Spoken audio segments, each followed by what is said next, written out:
Hello, David here. Thanks for clicking on my video. In this video, I'm going to paint this watercolor from a reference photo that I took on a recent plein air outing at Morro Bay on the central coast of California. A couple things drew me to the subject. One was the glass-like surface of the water. There was absolutely no wind. It was overcast, cool morning.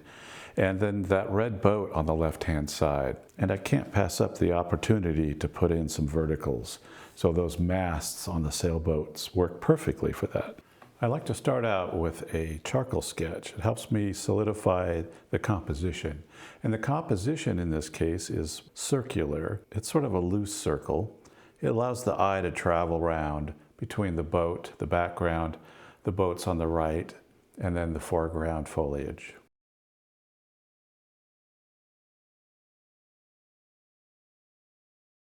If you'd like more information about composition, especially with outdoor painting, I highly recommend Edgar Payne's book titled Composition of Outdoor Painting. I begin the painting process by wetting the area for the sky and the water down below.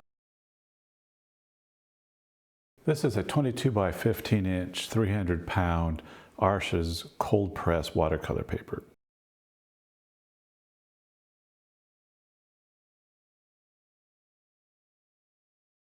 I'm mixing up some French ultramarine blue and some burnt sienna to create a light gray. Now the transparent properties of the ultramarine blue and the semi-transparent property of the burnt sienna will give me a nice glow when I'm done with the sky and the water area.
I'm tilting the board up to allow gravity to pull that paint down.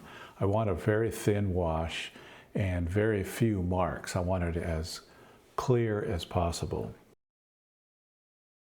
Now I'm mixing some greens for that background, that stretch of foliage beyond the boats. I'm keeping the detail level here very low. I just want something back there that says this is the edge of the marina and then the horizon above.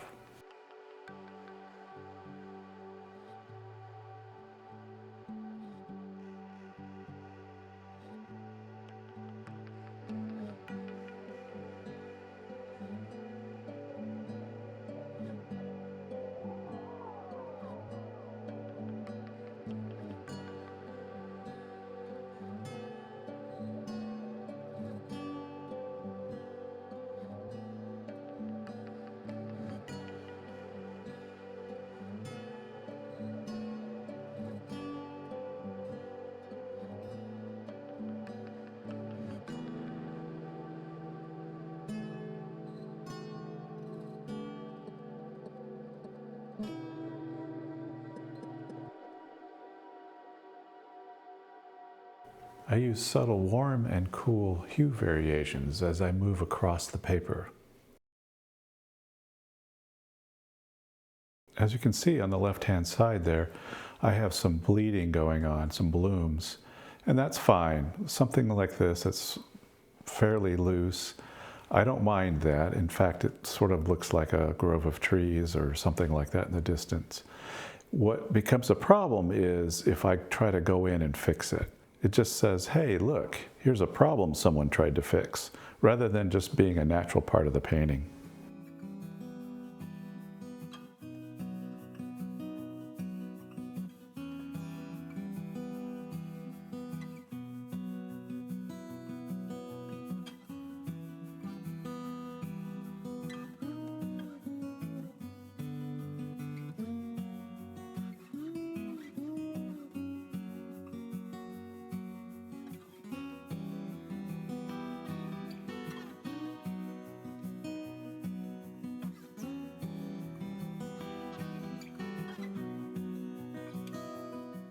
Using that same ultramarine blue and burnt sienna mix, I used some darker grays to begin the boat shapes.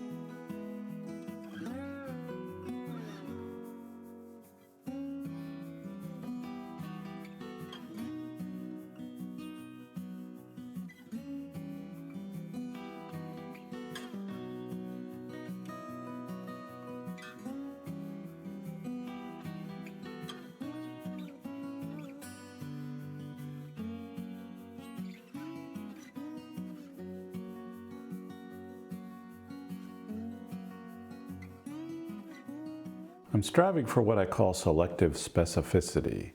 I'm using just a few careful rendered details to make an entire complex scene look believable. Rather than painting every boat, tree, and reflection, I let loose shapes and suggestive marks do the heavy lifting here.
One of the recognizable shapes that I'm using are the L-shaped blue sail wraps that are on the boats, attached to the mast and boom.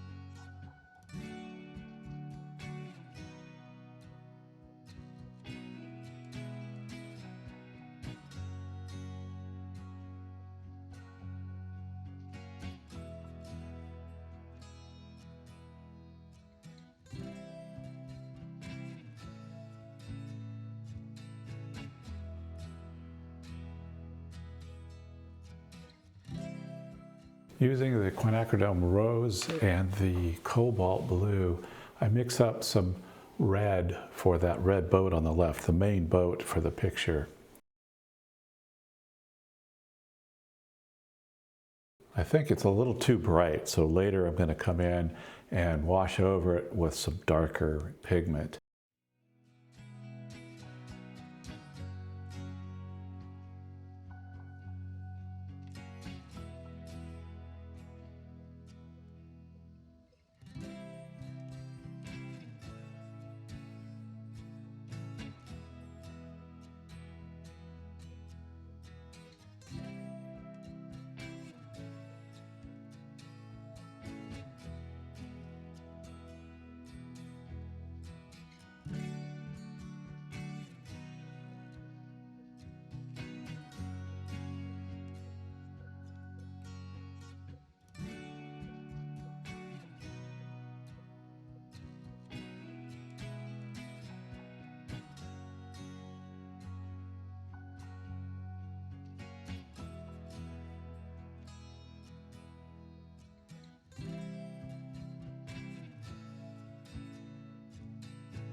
These foreground plants here really just act as a frame for the picture more than anything. I'm trying to keep them as loose as possible, also keeping in mind that I want to shift between warm and cool as I move around. Note also that the plants themselves point towards that main red boat in the picture.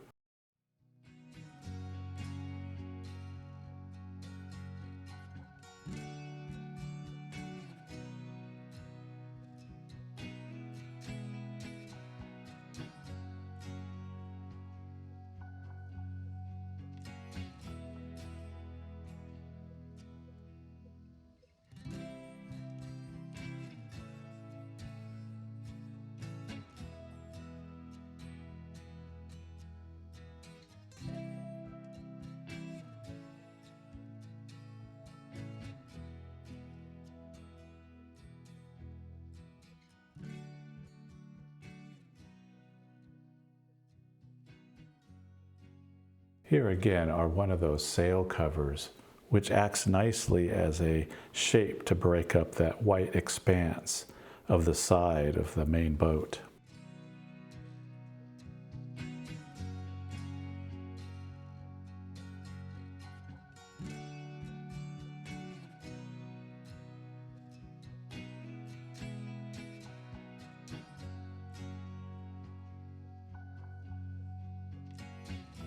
For the windows on the main boat, I'm trying not to just paint in rectangles, dark rectangles.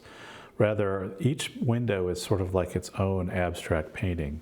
There's lights bouncing around inside the boat. You can see through the windows to the other side, all sorts of fun shapes. So I'm trying to keep them fairly loose within the confines of window shapes. The boat masts are a good excuse to put in a vertical, which really ties the sky in with that middle ground.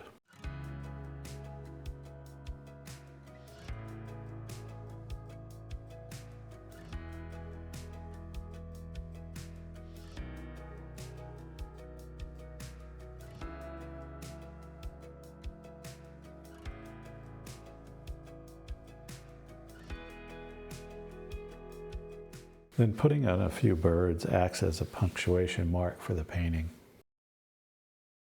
Here I'm darkening that red boat on the left.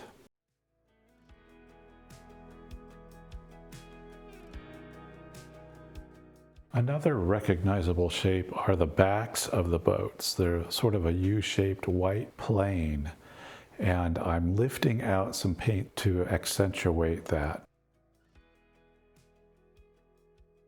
Now I'm using some opaque white watercolor to introduce some specular highlights.